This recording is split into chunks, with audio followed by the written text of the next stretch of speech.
Hello, Blue Dot. Yay! And hello to everyone listening on the podcast. This is a special episode of the New Scientist Weekly podcast, recording live from Jodrell Bank Observatory at the Blue Dot Festival. Yay! I'm Rowan Hooper, and we've got special guests on the show this week. Well, first of all, Abby Beale from New Scientist. She's our resident astronomer. We also got geoscientist and TV adventurer, volcano diver, Chris Jackson. And we've got Blue Dot artist and Emmy and, what's the other one?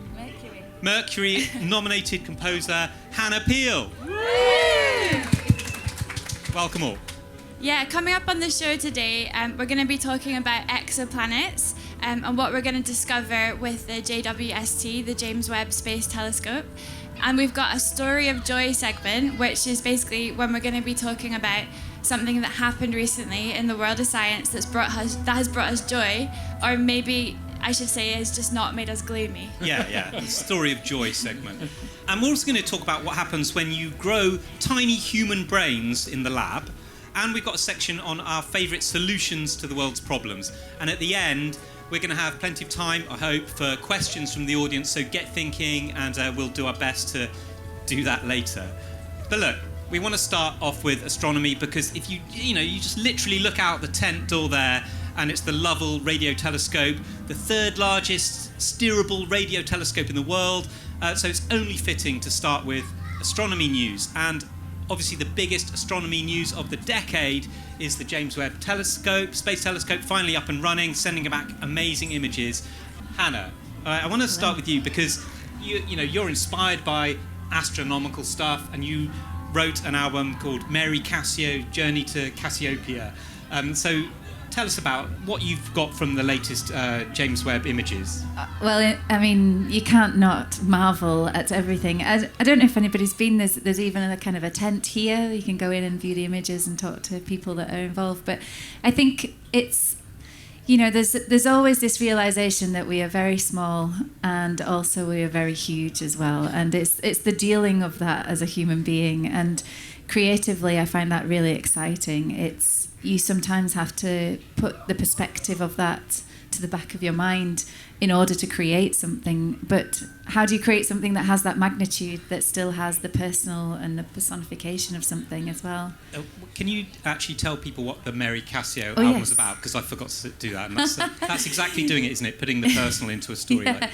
Yeah, so Mary Cassio, she's kind of like, if you know of the electronic artist Daphne Oram or Delia Derbyshire, and I imagined Mary Cassio around the time of Brexit, and she decides that she's going to take off in a rocket and go visit the star constellation.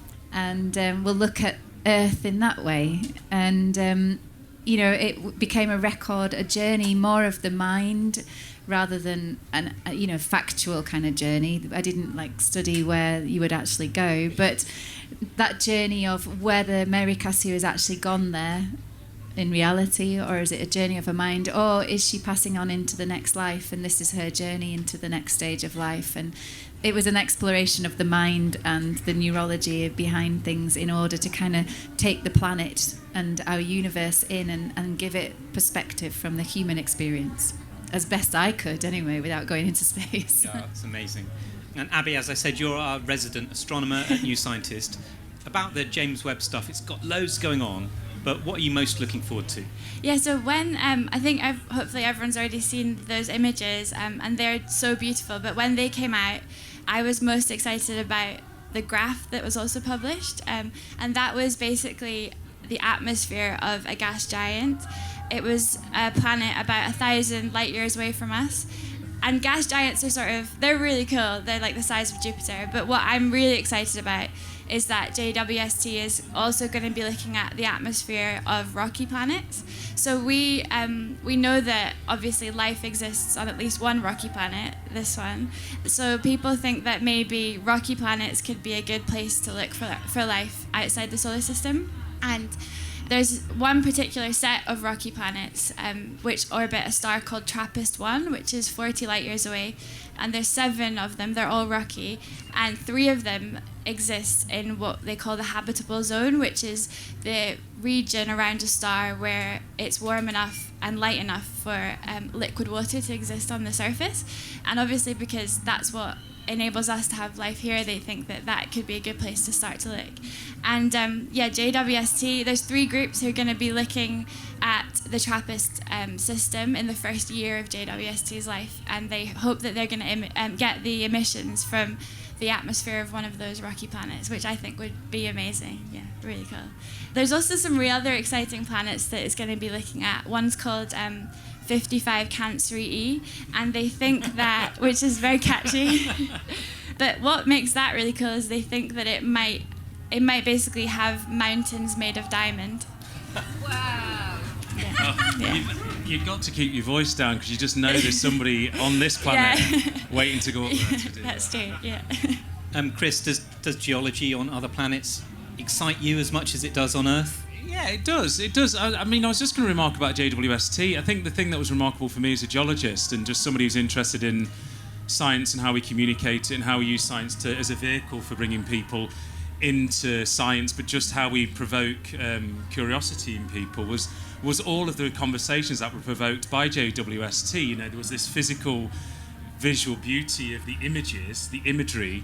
There's also, for me, a big, broad discussion which has been brought up about the naming of just the James Webb Space Telescope, of course, and that speaks to something really quite important about the democratization of science. Who gets access to science? Who gets things named after them? And by having things named after them, who then is welcomed into or pushed away from certain bits of science? So I think the JWST, without going too much into that particular point, I think it does generate a lot of interest in many different ways and allows lots of different conversations to happen. The geology of other planets, I think, is fascinating. I'm still struggling with the geology of this planet, having spent 25 years of my life trying to understand various bits of it. But I think there's just putting aside the kind of space colonization thing of like we need to know about it so we know if we can live there. I think it's just a natural set of inquiries again, isn't it? It's just that provocation of what if and what might be there. And I think if we have that as a species, that might allow us to tackle some big problems and big challenges we have here on Earth, which I guess we'll come on to talk about later on. But it's just stretching the mind in different ways to make it work for science and society globally on this planet. Abby, you mentioned the TRAPPIST system 40 light years away, right? So what I wondered was, if you had the James Webb Space Telescope 40 light years away looking at Earth, would we be able to tell from the spectra of the atmosphere if there was life on Earth? It's a good question. So I think, first of all, we can be quite sure that we would be able to see the atmosphere and we'd be able to see what it's made of, because the TRAPPIST planets are about the same size as Earth, and like you said, they're 40 light years away. There was also a paper out earlier this week which was talking specifically about a different planet, but they were modelling the data they expect to get from JWST, and they were saying that, so with rocky planets, I think it's hard to tell if they have an atmosphere or not at all. So if the emissions are coming from the atmosphere or if they're maybe coming straight from the surface, if there is no atmosphere. But this paper was saying that due to some specific differences between the emissions, they would be able to tell what's from the atmosphere and even maybe in certain conditions what's on the surface as well. And I guess if you studied Earth long enough, you'd see that there are living processes, like there are things being made, like there's processes happening. But I don't know about being able to tell exactly if there's life here, but I guess what they would do is follow up with radio studies.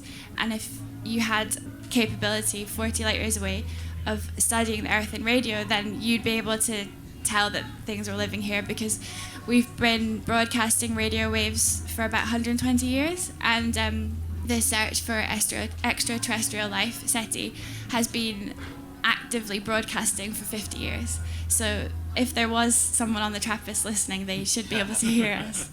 And it reminds me of James Lovelock, who came up with the Gaia hypothesis. When he worked for NASA in the 60s, he was on the Mars program, and he basically figured out by looking at the spectra of the atmosphere of Mars that it was just CO2 and it was basically a dead planet. And he told that to NASA, his bosses at NASA, who were making the Viking landings to go there to look for life on Mars. He basically said, you don't need to go, I've just, look at this, there's nothing there. And they fired it. I think they fired him and then went ahead with the landings anyway, and sure enough didn't find any life. Okay, now it's time for the Story of Joy segment, and we wanted to introduce this because we're at a festival, basically. We don't want to talk about COVID, we want to talk about some more fun stuff. Yeah, we want a bit of fun here. So this segment is about some story that you've seen this week, preferably science-related, that has given you some hope or joy in some way. It doesn't need to be a news story, maybe just something that you've come across recently. I think Hannah said she wanted to go first. Was that right? Thanks, Chris. We'll give you time to... Why don't you go first, Abby? Yeah, I can. Earlier this year, we actually, in the magazine, we had a news story. One of our colleagues, it wasn't a news story, one of our colleagues visited a research centre in Cambridge, which was a research centre for intelligent birds. And it was closing down because of Brexit and pandemic-related funding issues. So there were going to be 25 jays and 7 rooks that needed new homes. And this centre was funded 22 years ago by Nicola Clayton, and it's been really important in developing our understanding of the cognition of corvids. So they're members of the crow family. So some things that it did, it showed that birds have abilities that we once thought only humans could do, and great apes, such as understanding the minds of others and reflecting on the past and planning for the future. But that article that we had in the magazine actually kick-started a campaign. Somebody saw it, they started an open letter, it was signed by lots of people, and it raised from public donations £500,000, and now the centre's been saved. So it's amazing, yeah. So, and what I love about this story is, I know about 10 years ago I went to visit this lab, and as you say, it's full of jays and other corvids, and Nikki Clayton took me into the aviary, and all the jays saw her coming in, and they came to the front of the cage to greet her. And then I came in behind her, and all the jays ran away and hid, and they said, sorry, like that. And I was like, what just happened? And she said, oh, it's because they don't know you. They know your face. And they're running away, and they're saying sorry to me for not greeting her. And I was... So that, they have this incredible cognitive powers. So it's great to see that carrying on. Chris, what's your story of hope or joy? So mine is a story, if you forgive me, I'm a geologist. So it's a story of how amazing geology is. It's also a story of how important geology is. And it's also a story of how geology can generate collaborative work which spans oceans and nations. So we have these things in geology called turbidity currents. These are underwater avalanches of material, so sand in water. So just like a snow avalanche, but underwater. And offshore West Africa, there's a thing called the Congo Canyon. It's this big canyon cut into the continental shelf. And in 2019, these scientists went out there to see how big the flows were going down the Congo Canyon. They went out there, moored up all of these bits of equipment at great expense in the Congo Canyon. What happened in 2020? A massive flow came down, ripped them all out of the water at great expense, and sent them up to the top of the ocean, right? And they lost all of this. What they recorded, though, at that time was a flow that was going between 5 and 8 meters per second. So this flow was carrying enough sediment that it was 1/3 of all of the sediment delivered to the world's oceans by all of the rivers in the world in literally a few hours. Went through this canyon, and it took out all of these things. This thing went over 1,000 kilometers to about 5 kilometers water depth in the Atlantic Ocean. I'm waiting for the joy and fear. It's giving me the fear. That's the fear. The joy is this. Remember I said that it ripped out all the equipment that was doing the monitoring. It then took 2 years of a multinational effort of fishermen and anglers and international shipping vessels and governmental organisations collaborating to scour that part of the Atlantic Ocean, bearing in mind the things they were looking for were the size of footballs. Also bear in mind the batteries that were broadcasting the positions of these sensors only lasted 3 months. So it was a 3-month international race against time to collect data of one of the most powerful and impressive global geological events we've ever seen to try and get those data back. And the paper was published this week in Nature Communications. Amazing. I wasn't involved. This isn't a sales pitch. I wasn't an author. But I just think it's an amazing story about an amazing geological phenomenon, but also speaking to the power of collaborative work. The reason it's important for all of you sitting here is because these flows are so big they can snap things like telecommunication cables and send nations in West Africa in particular into economic and internet darkness. So I think it's a really important thing as well. So that was my story of joy, is just the power of people coming together for science. Oh, that's awesome. Hannah? I don't have one. I've lived in a bubble all week. Well, you've got a good excuse for that. I can tell you of something I've invented in my mind. It's quite a good story of joy. It's the invention of I think called a nanoskin. So a way for us to wear a type of skin that we can feel. So people that might have lost their senses, nerve endings, a type of skin that you can put on and then it'll wrap round. Or even if you've lost your eyesight, maybe it could be a skin that allows you to see again, hear music, feel the vibrations of the music. We literally did this story a couple of weeks ago. So it's real? Yeah. Well, no, it's actual human skin. They've covered This is a great story of joy. They made a robot hand and grew human skin over it. Amazing. So that it will allow eventually, you can imagine that you'd be able to really properly feel through a prosthetic. So yeah, it's halfway there. I love that. Yeah. Great. I think I must have read that in my sleep one day. I think the thing that's amazing about that is, and I think this might come on to what you're going to talk about later on, but the idea that you could put people in other people's skin is probably one of the most important things we could ever do for kind of equality and justice in the world, is to build empathy, is by allowing people not just to re-feel having had maybe a loss of some sense, but also to sense what others sense. And that's the thing I think we're struggling with a lot at the moment, is to try and give people the power of empathy. So if this skin could do that would be amazing, wouldn't it? Yeah. Incredible. I edited a story earlier this year which was about an artificial skin as well. And it was basically these researchers, it's like you could wear it as a glove, for example, and they pump these chemicals along your skin. And so what they're doing is trying to mimic different sensations. So they were using like capsaicin, which is in like chili peppers, to make you feel warm. And they were using like mint to make you feel cold. It was basically because I think a lot of these, in the past, like artificial skins have just been able to feel like pressure, but they were using all these different chemicals to have different feelings. Wasn't there like a Black Mirror episode of where people were getting in other You'd be people's surprised skins how often we or have something? ideas Yeah. and there's like, that's been in Black Mirror. Yeah. Yeah. My story of hope or joy is about animal medicine.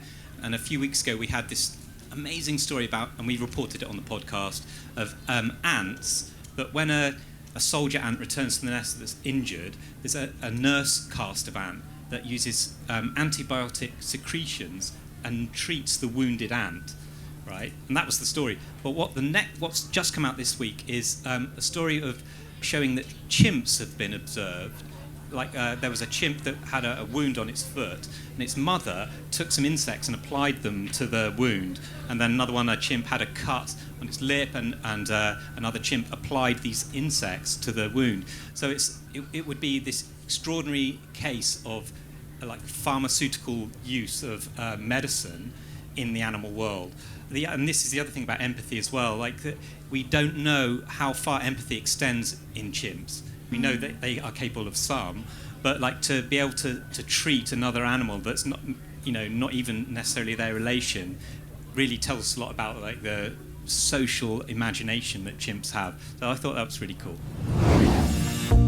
Let's just take a quick break to tell you about New Scientist Live. Yeah, New Scientist Live. It's the world's greatest. I'm saying this at Blue Dot, but it is the world's greatest festival of science and technology. It's a great event. Chris is going to be there. It's returning to London this year on the 7th to the 9th of October. Go to newscientist.com/NSLBD to book tickets to it. It's unmissable. And now a couple of messages from our sponsors. People age at different speeds, and the date on your birth certificate may not represent your inner biological age at all. If you're looking for ways to extend your health span and slow down the aging process, the keys to health and longevity may run in your blood. That's why Inside Tracker provides you with a personalised plan to improve your metabolism, reduce stress, improve sleep, and optimise your health for the long haul. Inside Tracker analyses your blood, DNA, and fitness tracking data to identify where you're optimised and where you're not. You'll get a daily action plan with personalised guidance on the right exercise, nutrition, and supplementation for your body. For a limited time, get 20% off the entire Inside Tracker store. Just go to insidetracker.com/newscientist. That's insidetracker.com/newscientist. What's it like to lose your hearing? Why is the cause of hearing loss often so hard to diagnose? And what innovative technologies might help scientists develop new therapies? How We're Wired is the new neuroscience podcast from the Bertarelli Foundation. And in the latest Focus episode, join producer Dr. Eva Higginbotham as she uncovers the complexities of hearing loss, from tinnitus to the mysteries of the inner ear, and hear from a dancer who's learning to live with reduced hearing. The podcast is How We're Wired from the Bertarelli Foundation. Listen and subscribe wherever you get your podcasts. Right, we're going to talk about brainoids now. And regular listeners to the podcast will know that I like to get in a science fiction reference wherever possible. But in this story, it was the researchers that did it. And this is a team at Cortical Labs in Melbourne, and they grew these brain organoids. And right, these are things where basically you get stem cells, make them turn into brain cells, and then grow them up into a ball until they become tiny, tiny little brains in a lab, human brains, like only millimeters big, really. And then this team taught them how to play Pong, the computer game from the 70s, right? And this is where the sci-fi reference comes in, is that they basically were literally living in the Matrix, these brain organoids, because their world was Pong, like playing Pong. And I've been thinking about this again this week, because if anyone's picked up a copy of New Scientist that's going around for Blue Dot, and in this week's mag, we've got a big story about growing brains in the lab, growing human brains, tiny human brains in the lab. And you get some extraordinary things. One thing that blew my mind is that you basically get brainwaves that you can record in these tiny little brains. And they're the same as about what you see in a fetus at 8 months. And then there's another change in these little brain organoids that you see at 9 months. And one of the researchers said it was as if the cells register that they're about to be born and go through this change. So it's starting to get really, really mad, actually, isn't it? Yeah. So we should be clear that these are only a few millimeters big, right? Yeah. Yeah. But what happens if we put them inside robots? Well, they put them into mouse brains. So the reason they only get they're so small is they don't have blood vessels, right? And they have to diffuse everything they need. But so to get around that, they've started transplanting them into mouse brains, and then the things grow into the mouse, and you do get a mouse-human hybrid brain, but it then is allowed to grow bigger. And what do you guys think of this? Because I feel like you've just come in here on mushrooms and I'm like, where have we come to, Pluto? That is insane. yeah. I mean, the levels of what you can do with that. Yeah. I mean, can they play Tetris next? They should do the podcast next. Next to the radiologist next. I kind of wondered about this. You know, these progressive changes and what is sentience. You know, so what would qualify these effectively brains on a stick, or these hybrid robot brains, or psycho mice? Like, what would be a qualifier for them to be? Well, not to be human, because I don't want to anthropomorphise it too much. But like, what would be the? Well, it's when they start suffering. Like, when do you have to worry about that? Right, at the moment they are just. I think you can probably not worry about it yet. I'm not talking about when they're in a mouse brain, but just when they're a little tiny ball on a chip. But that's the like, whole. how do we know they're not feeling emotions already? Oh yeah. Like, when do we stop? Yeah, well, that's the questions you need to start thinking about, and they are starting to think about it. But it is kind of extraordinary that they're being able to do this kind of stuff. Yeah, there was a researcher quoted in our piece that said they think we'll eventually get an organoid that has a mouse-like level of sentience. So. Which is significant, right? Yeah, if it's a mouse level, then we have lots of rules about how you treat mice in research, and so you'd have to have the same rules applied to the mini brains. There's some humans I wouldn't trust to make decisions as much as I would a mouse. It's probably the thing. Yeah, I mean, what's the motivation for the researchers? The other thing that kind of comes to my mind. Not that I don't think you should do something anyway, but what was the kind of the motivation for doing that? Was it? They want to look at brain development primarily, and look at then how you can treat things like dementia and all sorts of neurological stuff. So there are sort of, of course there are noble reasons behind it, but then you can't help thinking about the horror side of things as well, basically. Yeah, the sci-fi side. I remember when I did a record in 2016, and I was working with scientists that were developing brain neurons in petri dishes. Not to the point where they were making mini brains, but enough to look at the brain cells to see how dementia was affecting them and to find a cure, basically. But actually, kind of creatively looking at it, it looked like a star constellation when you look through the microscope. It was incredible, and that link between our brains and it's almost that that level of things within a thing. Are we the planet within the planet? Are we going to expand and realise that actually our universe is within a body somewhere else? And it takes your mind to a different place. But I think the beauty of it is always going to be there. It's just who is controlling it. I have to say, you sounded like you were on mushrooms then.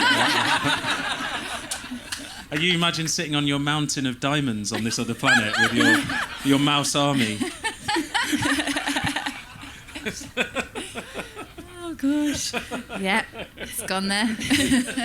Now, almost every week on the podcast, we tend to look at something about the climate crisis or the biodiversity crisis. And with the recent heat wave we've had in Europe, it's very tempting to talk about the implications for life as we know it in the coming years, if we don't make rapid emission cuts of CO2. But as we've said, we're at a festival and we want to be a bit lighter in tone and a bit more solution-oriented. So this is our solutions segment. Yeah, so I wrote a book about this. It's about spending $1 trillion in different ways. And one of the consequences of it was I sent the book to Elon Musk and he read it, and he set up a $100 million carbon capture and storage competition, which is one thing I'd recommended in this carbon drawdown section of the book, which was really cool. But so in this part of the show, I want to award everyone on the panel $100 million, right?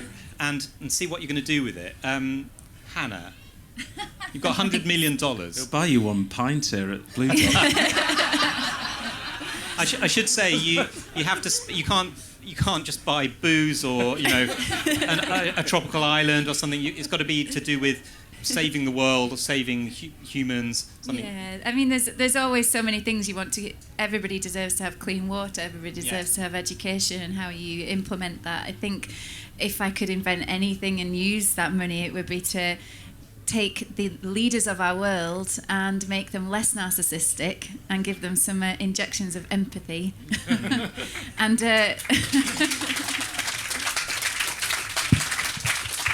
and make sure they take everything seriously, because we're shouting and screaming for things to happen and be taken seriously quickly.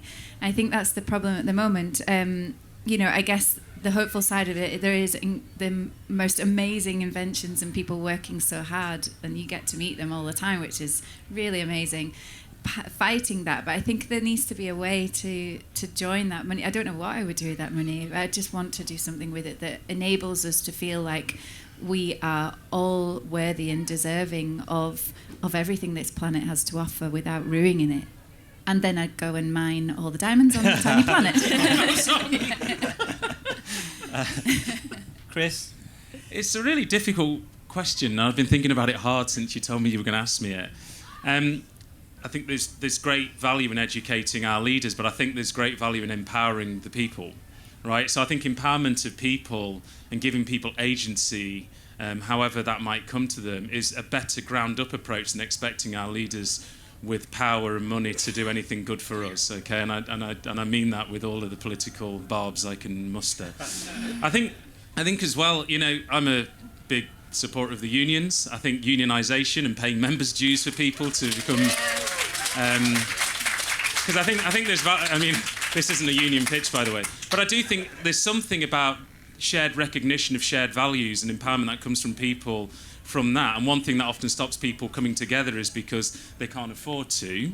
You know, we could think about strike payments in the union sense, but there's reasons why people don't come together. It's because networks are dispersed globally. We're dealing with global problems when it comes to climate change. There's people with good intentions in different areas, but it's hard to get them together.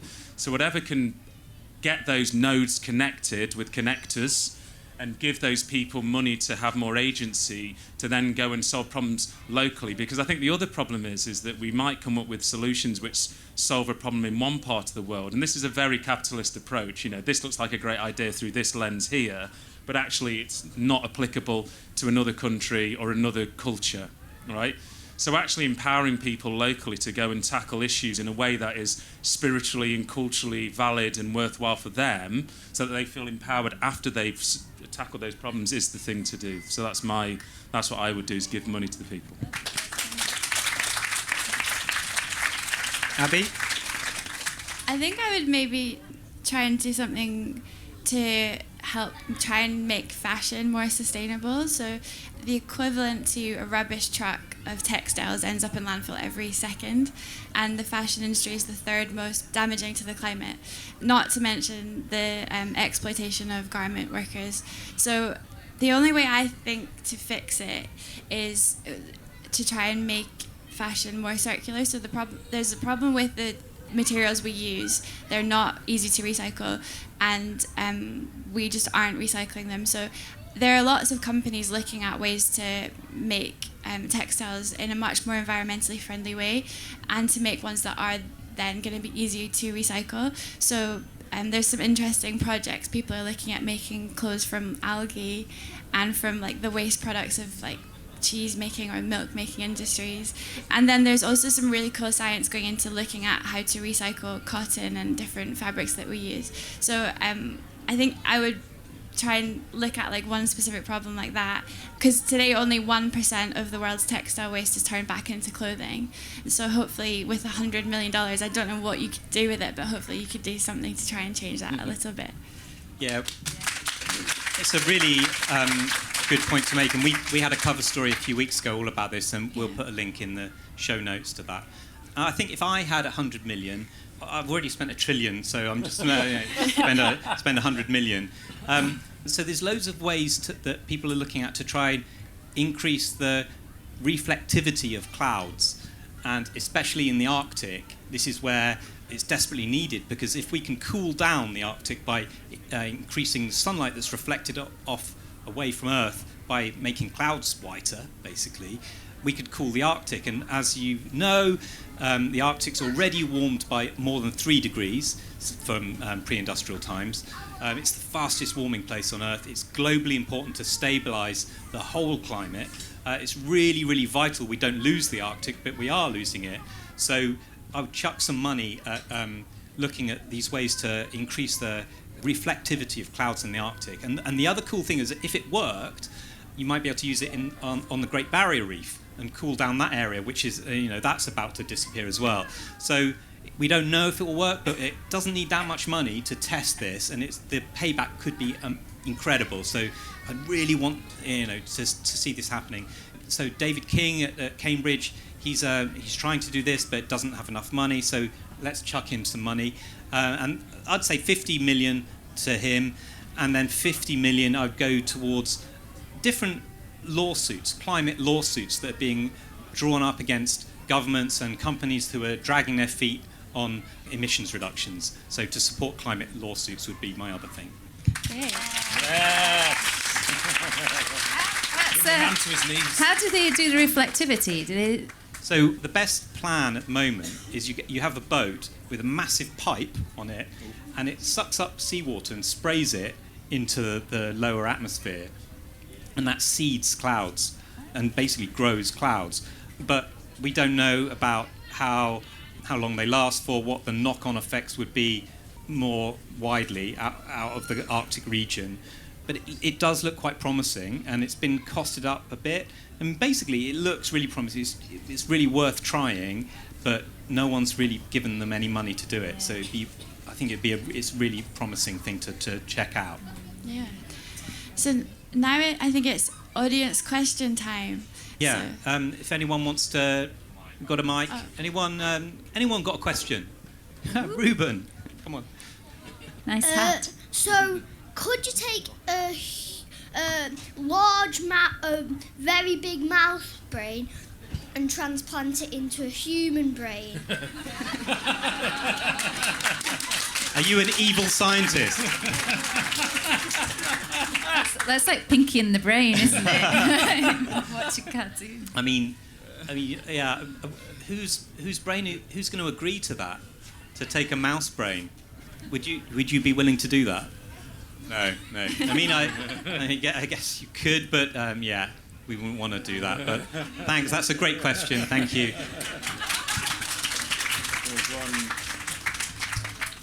Do you want to come up? So, how did you teach the brains to play a game if they don't have any limbs? That's a great question. I don't know the answer to it, but I'm going to try and answer it anyway as a classic scientist. I wonder if it's because there's different ways of controlling things. You can control some things on your video game by hitting a button or waggling a joystick, right? So there's a physical way, but there's also other ways of communicating through radioactive, like waves. They could have done it telepathically or something. I guess I am sort of saying that. They are doing it through the power of mind, but through some as anybody knows how to answer this question? They're doing it. They're doing it by thinking about it and by other ways of stimulating the machine to move the bat at the end of the pong table. Yeah. So they do have. If people lose a limb and they need to put a robot arm on them, say, then the brain can learn how to control the electronics in the arm again, and it's so basically I think they hooked up these brain organoids to a computer and let it learn how to move the thing up and down. But that's a great question, and you've pretty much floored us all.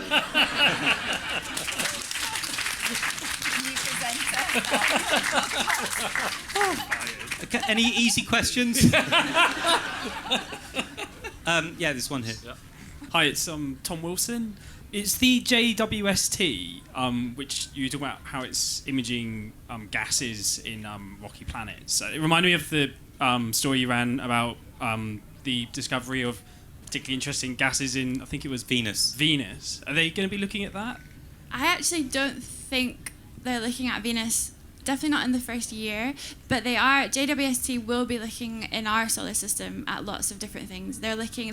It's already discovered a new asteroid, and they're going to be looking at the ice giants. And they're going to be studying comets, and so there's a certain type of comet that we think might be up to 30% a specific mineral, which would mean that it would be as old as the solar system. And what it's going to be doing is looking at those comets to verify whether that's true or not, to see whether comets could have brought those specific things to Earth. And it's going to be looking at Pluto and studying Pluto's temperature on its surface and stuff. So it's definitely doing lots in the solar system, but I'm not sure about whether it's looking for phosphine on Venus. I think there's lots of missions in the next decade or so that is actually going to Venus to do samples of the atmosphere to double check for phosphine. But yeah, I'm not sure. Any more questions? Someone at the back there. Hi, my name's Win. It was a question really about geoengineering. So I guess there's more over this side of the table a little bit. So at what point is the risk of not doing geoengineering outweighed by the risk of geoengineering? And is anyone looking at that? They are very much looking at that. Yeah, that's all they're doing is basically looking at the risk of it and not doing any even very, very preliminary tests of geoengineering, of solar radiation management. So yeah, that is all they're doing, is agonising over the risks. There's some huge geopolitical and ethical issues about geoengineering as well in terms of clouds, because the atmosphere is a global phenomenon. So it's not like you solve the problem here and it stays here. You need broad geopolitical consensus that what you're going to do here or here is going to affect everything around the world. So you need to have an incredibly joined up way of thinking about tackling this and therefore funding this. So I think there's that issue. I mean, more kind of philosophically from my point, the issue with geoengineering is that it maybe gives a pass to people to continue doing the things which are causing the problem, whether it's carbon dioxide emissions, whether it's failure to recycle and reuse, whatever it is. It basically says, well, we can carry on doing this because in the carbon capture and storage, which is something I've worked on, is the same thing. Is it the silver bullet that means we can have business as usual if we can sort of outpace that technology we've had in the past with this new approach of storing the hazardous things. So I think there's a really difficult path to be taken way beyond the technology. Maybe I'm a scientist speaking here, but I think solving this problem isn't as hard as it is solving people. But actually, I totally agree with that. But, people are already having a free pass to carry on and do business as usual and not doing anything. Which is why I like the lawsuits. Yeah. So it's a really, really interesting thing, a way of tackling it. So this is a question for Chris. If you were a geologist in the distant future, is there any indication in the geology of the current rapid change in the climate? Yeah, so it's been well talked about. The Anthropocene is the new geological era we've allegedly entered. There's a big discussion that's been going on for about 20 years now. And all of that argument is framed around whether or not our activities are sufficient enough that will be a stratigraphic, a rock expression of that in the rock record. So in the same way we can go to the Peak District and see coal and work out there used to be ancient forests there, will there be a layer of plastic and high radionuclide emissions from weapons testing in a specific layer of rock if we were fast-forwarded 200 million years, let's say. So yeah, that's absolutely a discussion going on, whether we have crossed the threshold for that. And it's an interesting ethical thing, whether... I mean, there's a mechanistic thing. We seem like we've done a lot, but will that stay in the rock record? We might actually be quite transient, it turns out, as a species, and quite transient with a major impact that kills us off. Let's end on something. Let's quickly get another question. Not on this one. I mean, there's that bit of it, but then there's also there's a mechanistic thing, whether that will actually be preserved in the rock record, and then whether we should be framing it. But yeah, we absolutely are talking about the Anthropocene. So, to anyone, you talk about training the little organelles, but how does that work? Because if it's a computer, it's kind of easy to set up a carrot and a stick approach. But if it's just an organelle on a slab, how does that work? How do you establish when it has done well and when it's done poorly at a computer game? Yeah, I'm going to refer you back to our last answer on that, which is we were all flawed. And, you know what? We did do a story on this, which I should have read more deeply ahead of it. So, if you look on our website, look up the show notes for this episode of the podcast, I'll put a link into that, and you'll be able to read all about it. If we have made artificial human brains and skin, will we eventually make an artificial human? That's the idea. I say that. I don't, no, that's not really the... That's not really the idea. They want to make bits of humans so that you can replace them, organs or even parts of the brain that have worn out, or regrow them. Extra eyes. Yeah, it's always good to have a third eye. We're back to mushrooms. Yeah. It's to... I don't think they want to build a completely artificial human, but they want to build different parts of a human to then help with medical work. Hi, my name is Marek. Elon Musk is, let's say, controversial. I wonder what's the status, what is happening with the contest you mentioned following your book. So is there an outcome out of that? From the Elon Musk one? Yeah. So he's paid out some money. He hasn't paid out the full 100 million, but it's called the Carbon X Prize. And they have started giving it to different labs who are showing promising work in carbon storage. So it's just ongoing. But what it has done is stimulate a lot of different smaller labs to start up and accelerate their work on doing this. Although I should say, I think, like you say, it could be a silver bullet. I just wonder if he's saving his money for the Twitter lawsuit. That's only $1 billion. Okay, look, it's time to wrap up. Thank you for coming to see us. It's great. This is the first time we've done the podcast live, so it's really great to see. Hey, is anyone who listens to our podcast? Hands up, everyone. Oh, that's not bad, is it? That's great. The producer puts his hand up in the front row. Yeah. No, she doesn't listen to it. thank you so much for coming. Thanks to Blue Dot for hosting us. Yeah. Thanks to our special guests, Hannah Peel and Chris Jackson. Thanks to Abby. And do go and listen to the podcast, this very one. Thanks for coming.